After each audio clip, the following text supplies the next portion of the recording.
주님이 주시는 평안의 실체, 주님이 주시는 평안의 실체라는 제목으로 말씀 전하겠습니다.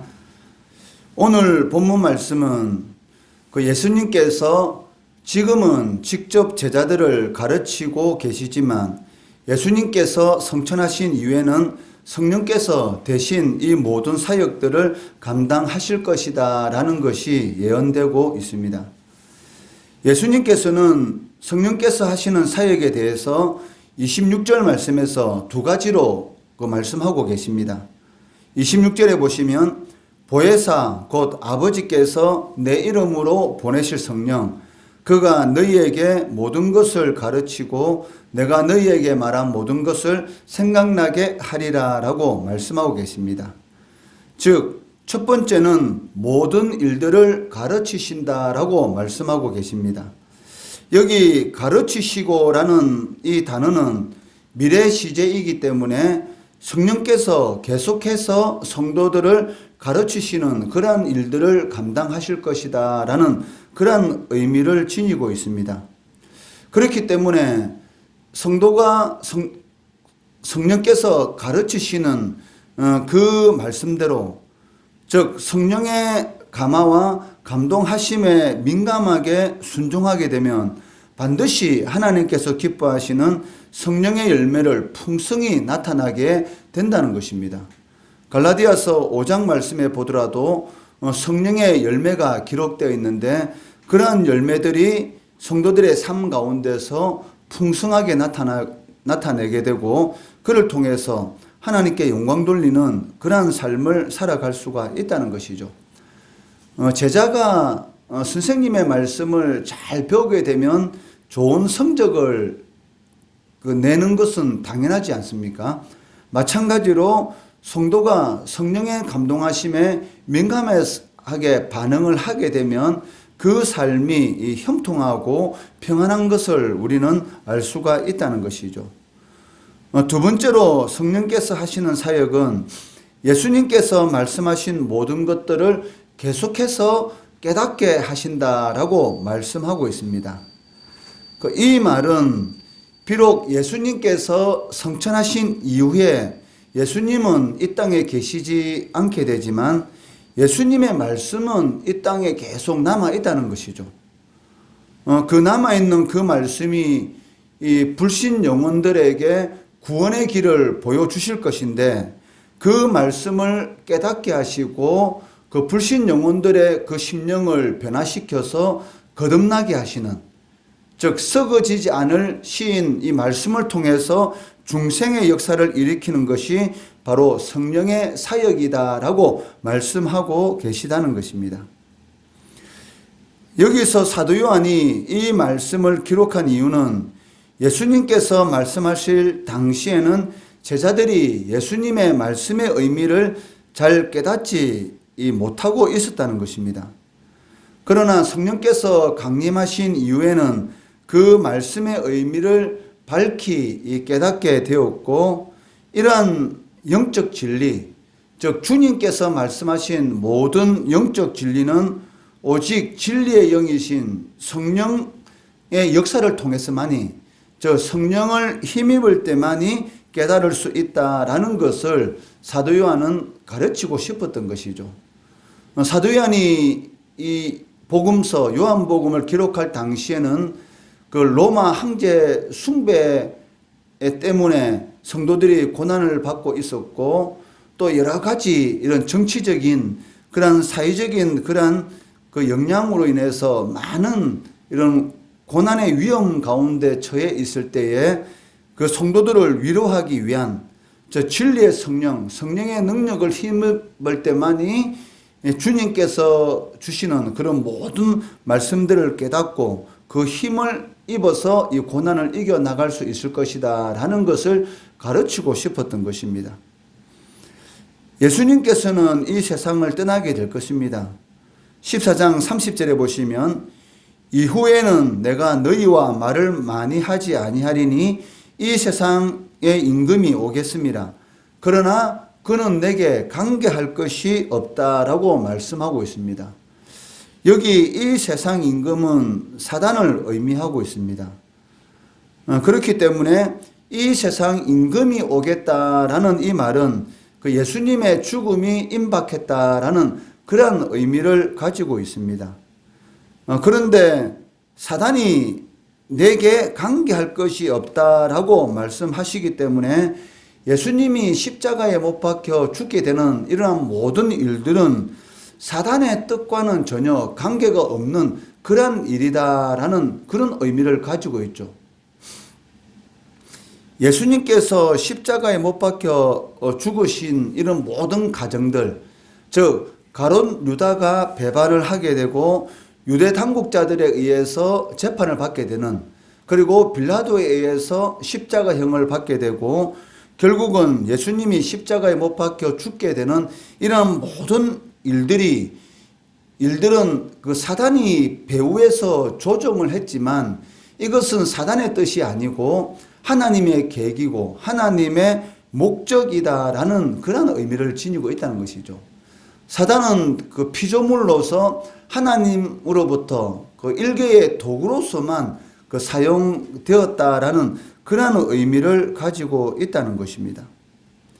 예수님은 이러한 모든 사실들을 다 알고 계시기 때문에 그 십자가에 그 당당히 십자가 앞으로 나아가셨다는 것입니다. 그리고 십자가의 죽음을 통해서 그 모든 인간들에게 임해 있던 이 사망의 권세를 깨트리고 사망의 일을 이렇게 멸하셨던 것이죠. 예수님께서는 그 십자가에 못 박혀 죽을 것인가 아니면 십자가에 못 박혀 죽지 않을 것인가라는 이런 선택은 예수님께서 임의대로 할 수 있는 것이었습니다.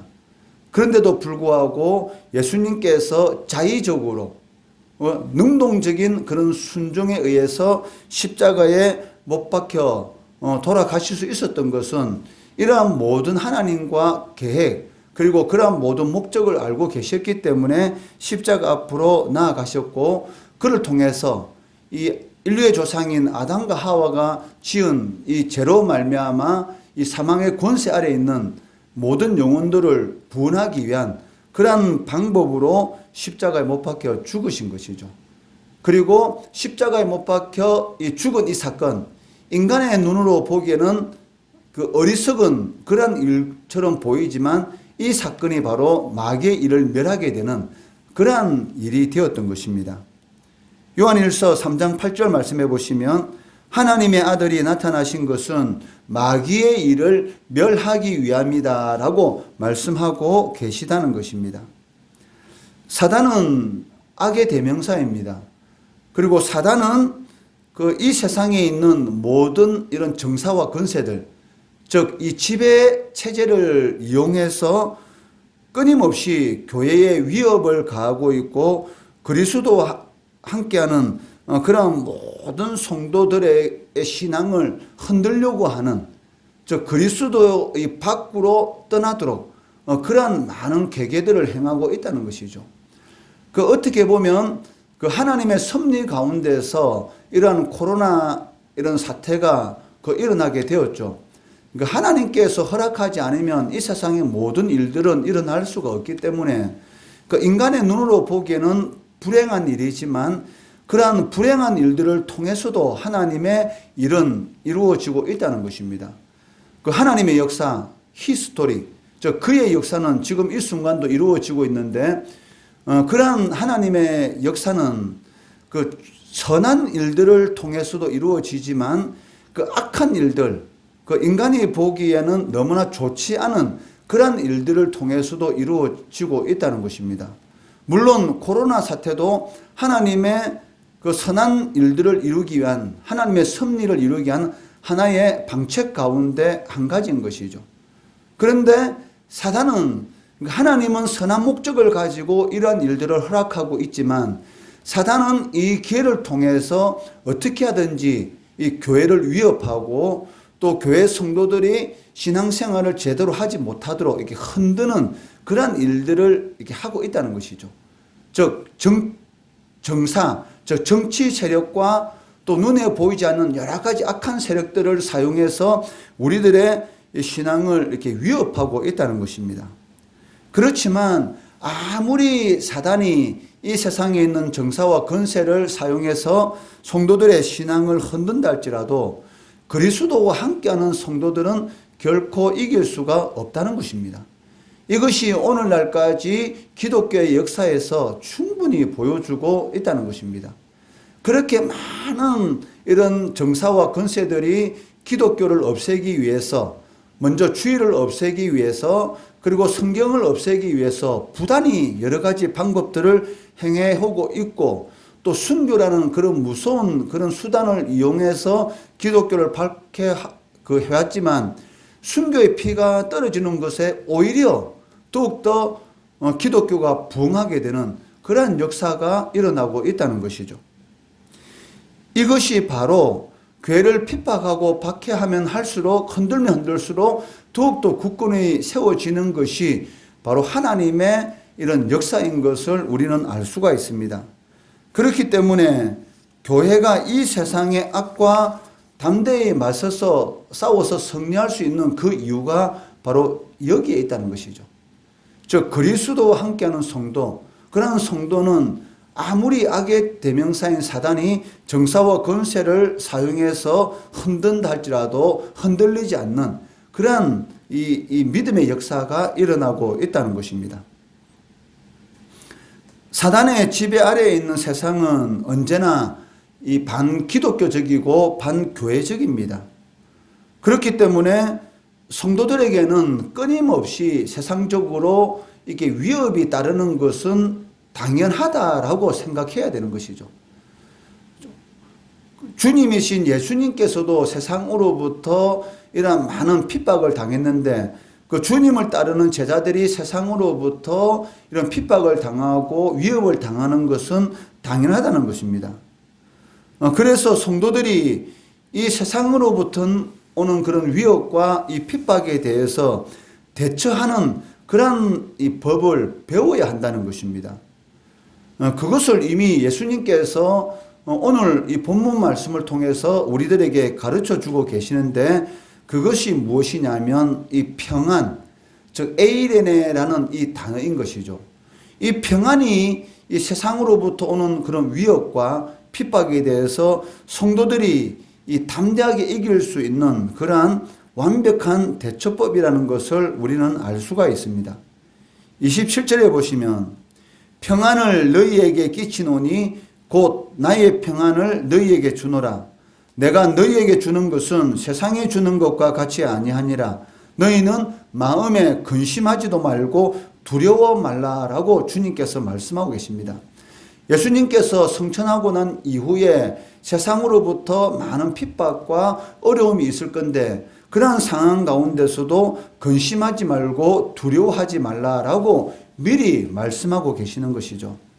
그 이유가 무엇이냐면 그 예수님께서 제자들에게 즉 우리들에게 약속하신 이 평안은 그 어떠한 분쟁이나 문제가 일어나지 않을 것이다 라는 그런 의미로 말씀하신 것은 아니라는 것입니다.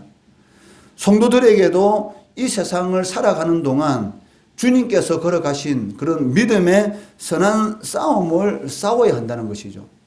그러한 믿음의 선한 싸움을 싸우는 동안 분쟁이 일어나는 것은 당연한 것이고 문제가 따르는 것은 당연하다는 것입니다.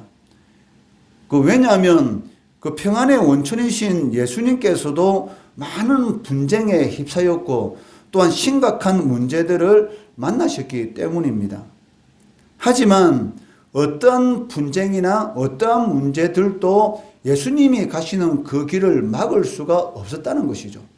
하나님께서 정하신 때가 이르기 전까지는 아무리 예수님을 죽이려고 했지만 죽일 수도 없었고 또 예수님을 이 수동적인 즉 강제로 십자가에 못 박혀 죽이고 싶어도 죽일 수가 없었죠.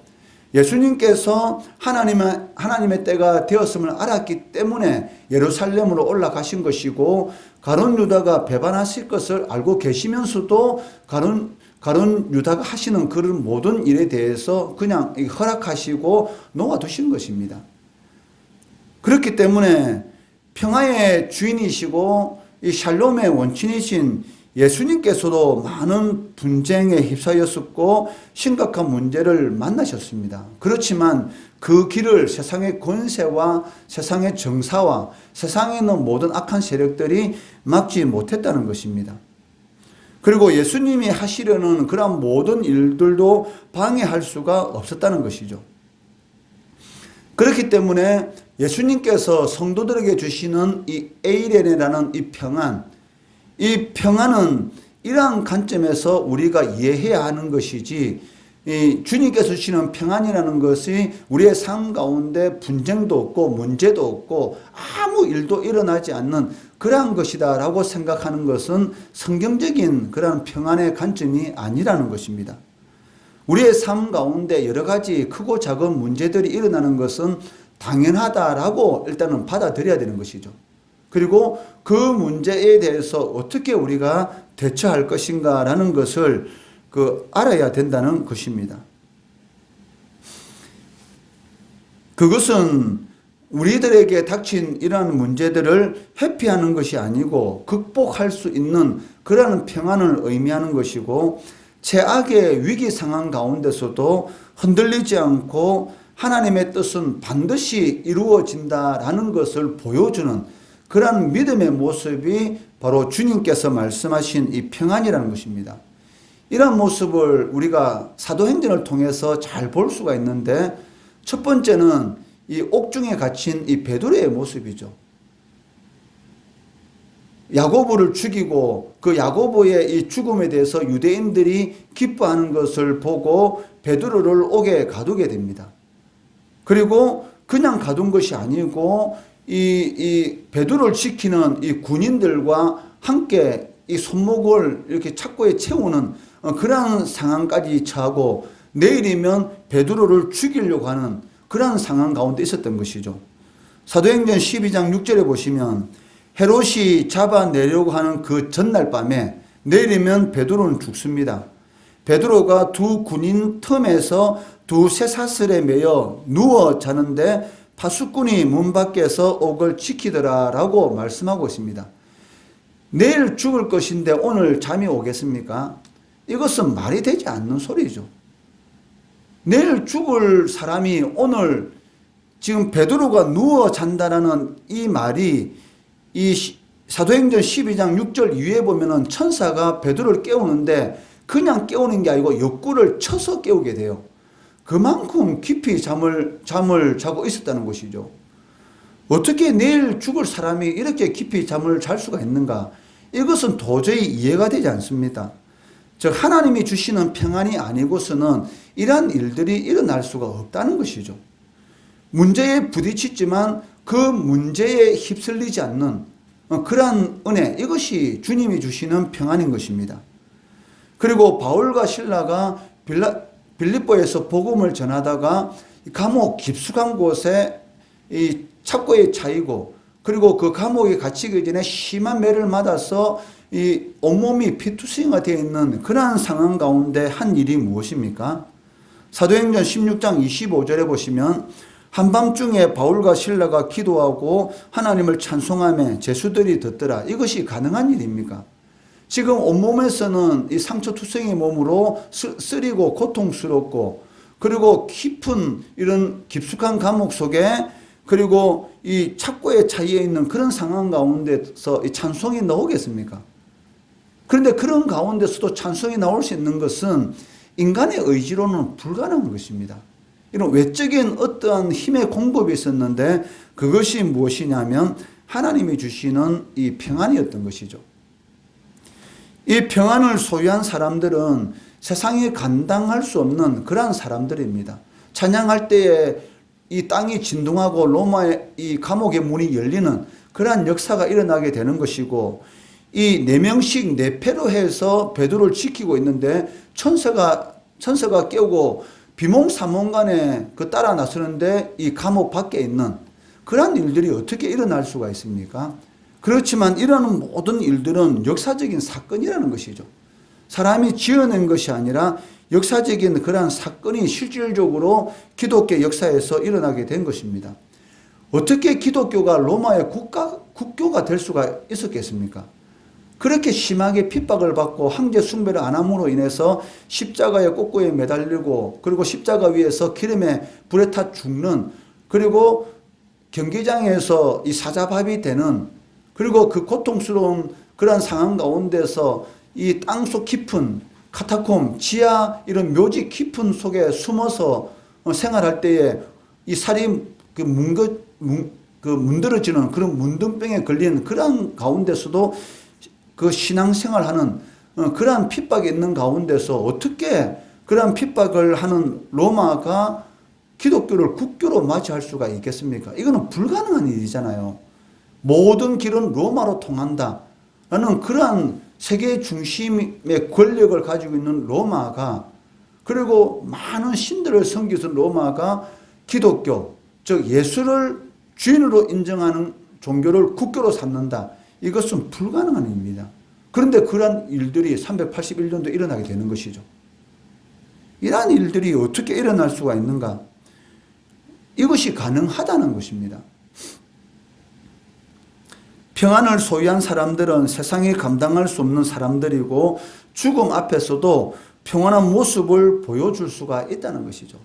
하나님의 말씀을 붙들고 이 세상의 이 청지기의 삶, 나그네 삶을 굳건히 잘 걸어가는 사람들은 죽음이 자신의 앞에 왔을 때에 가장 평안한 그런 천사의 모습으로 그 죽음을 그 기쁜 마음으로 맞아들이는 거죠. 왜? 죽음 이후에 기다리고 있을 이 세상에서는 누리지 못할 그러한 영원한 이런 복된 삶을 알기 때문인 것입니다. 그 누구도 빼앗아가지 못하는 평안, 외적인 환경에 의해서 좌우되지 않는 그러한 평안이 바로 예수님께서 우리들에게 약속해 주신 평안이고 하나님께서는 반드시 주시는 평안이라는 것입니다. 이 평안이 있는 사람들이 외적인 환경에 전혀 영향을 받지 않는다는 것이죠. 물론 생각지도 못한 고난을 당하게 되면 그 순간은 우리의 믿음이 흔들리고 어려움 가운데 빠질 수도 있습니다. 그렇지만 우리가 주님께서 우리에게 주신, 즉 성령께서 우리에게 가르쳐 주신 이런 모든 것들을 끝까지 붙들고 있다면 이 평안으로 인해서 흔들리지 않는 그런 믿음을 소유하고 있을 수가 있다는 것입니다.